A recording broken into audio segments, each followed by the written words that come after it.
Assalamualaikum warahmatullahi wabarakatuh. Apa kabar sahabat Amirul Mukminin? Semoga semua dalam lindungan Allah Subhanahu wa taala.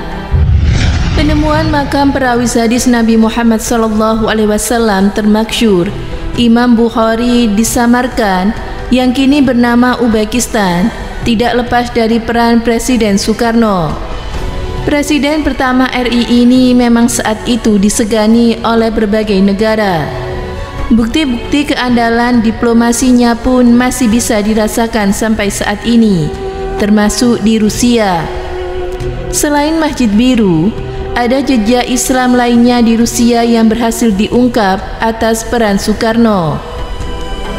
Kisah penemuan makam Imam Bukhari itu berawal ketika pada tahun 1961, pemimpin Uni Soviet kala itu, Nikita Khrushchev, mengundang Soekarno ke Moskow.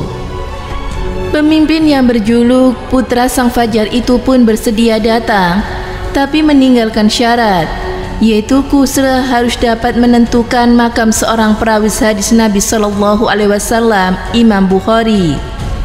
Khrushchev pun memerintahkan jajarannya untuk menemukan makam.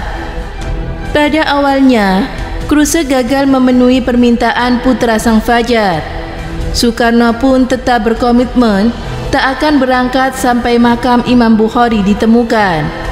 Khrushchev memerintahkan anak buahnya mengumpulkan informasi dari para pemuda agama Islam di Samarkand. Dari situ, Khrushchev mampu mengungkap keberadaan makam Imam Bukhari, meskipun kondisinya sangat tidak terawat. Dia lalu memerintahkan pasukannya membersihkan dan memugar makam Imam Bukhari hingga tampak indah. Setelah itu, Soekarno memenuhi janji mengunjungi Moskow dan menyempatkan diri untuk berkunjung ke Samarkand pada 12 Juni 1961.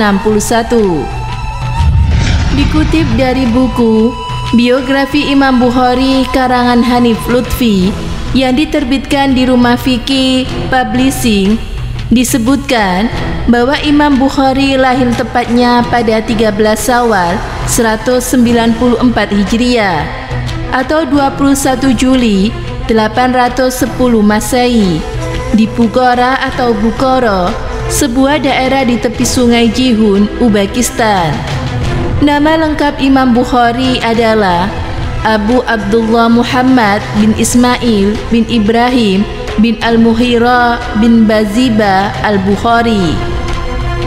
Imam Bukhari wafat pada usia 62 tahun kurang 13 hari pada Jumat malam. Bertepatan dengan malam Idul Fitri, beliau dikebumikan setelah sholat duhur pada tahun 256 Hijriah di desa Kartan yang terletak dekat dengan Samarkand, yakni kini dikenal dengan nama Uzbekistan. Selain makam Imam Bukhari, jejak diplomasi Soekarno di Rusia lainnya yang sangat monumental yakni kembali berfungsinya Masjid Biru atau Masjid Raya Saint Petersburg. Memang bukan pemerintah Indonesia yang membangunnya, namun atas dasar desakan dari Bung Karno, pemerintahan Uni Soviet kembali memfungsikan Masjid Megah itu setelah sempat dialihfungsikan sebagai gudang obat dan peralatan medis. Saat kekuasaan komunis, hampir semua masjid dan gereja di Rusia ditutup, termasuk Masjid Biru yang dibangun pertama kalinya pada tahun 1907 dan mulai digunakan pada 1913. Saat pertama kali dibuka, masjid ini merupakan yang terbesar di Eropa di luar Turki. Pembangunan masjid pada 1940 berhasil menambah daya tampungnya mencapai 5.000 jamaah. Setiap menaranya dibangun menjulang setinggi 49 meter. Selain itu, kubah dibangun utama dibuat setinggi 39 meter. Pada tahun 1956, saat menyambangi Rusia, Soekarno berniat melihat dan sholat di Masjid Biru.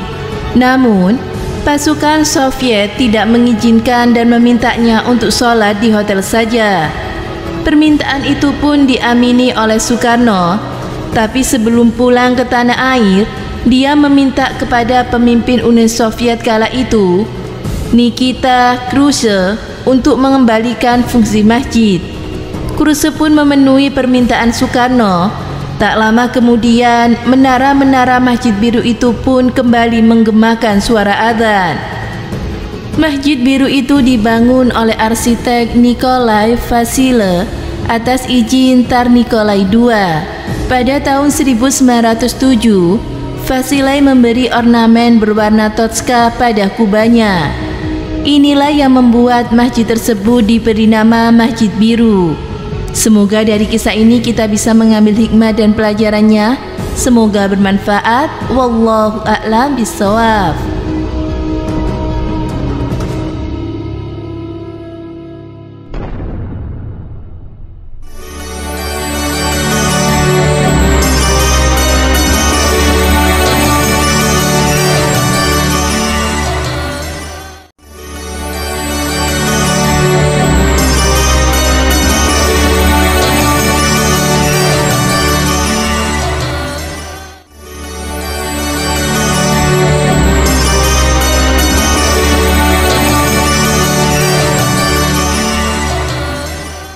Assalamualaikum warahmatullahi wabarakatuh. Pemirsa Amirul Mukminin yang dirahmati Allah Subhanahu wa taala.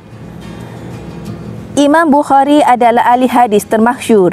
Imam Bukhari lahir pada 13 Syawal 194 Hijriah, yaitu di Bukhara, Uzbekistan, yang bertepatan dengan tanggal 21 Juli 810 Masehi. Imam Bukhari atau yang sering dipanggil dengan sebutan Amirul Mukminin fil Hadis atau pemimpin kaum mukminin dalam ilmu hadis.